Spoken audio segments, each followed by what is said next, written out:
सुल्तान Salauddin Ayyubi की कहानी सिर्फ बहादुरी और जंग जीतने की नहीं, बल्कि इंसानियत और मजलूमों के साथ इंसाफ की भी है। इस्लामी इतिहास में उनका नाम इसलिए अमर है क्योंकि उन्होंने तलवार से ज्यादा अपने अदब, रहम और इंसाफ से दिल जीते। यरूशलेम की फतह। जब सुल्तान सलाउद्दीन अय्यूबी लगा कि अब शहर में खून खराबा होगा, लेकिन सुल्तान ने उल्टा किया। उन्होंने ईसाई नागरिकों को इज्जत और अमान दी, कैदियों को मारा नहीं बल्कि उन्हें सुरक्षित जाने दिया। यह उनकी इंसानियत की सबसे बड़ी मिसाल थी। कैदियों के साथ रहम। जंग के दौरान जब क्रूसेडर सिपाही कैद किए जाते थे तो आमतौर पर उनके साथ सख्ती की जाती, लेकिन सलाउद्दीन अय्यूबी ने हमेशा कैदियों के साथ अच्छा बर्ताव किया।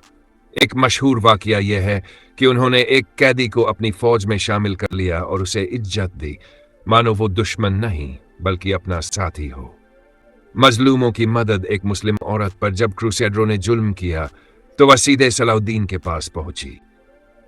सुल्तान ने न सिर्फ उस औरत को इंसाफ दिलाया बल्कि अपनी पूरी ताकत मजलूमों की हिफाजत में लगा दी।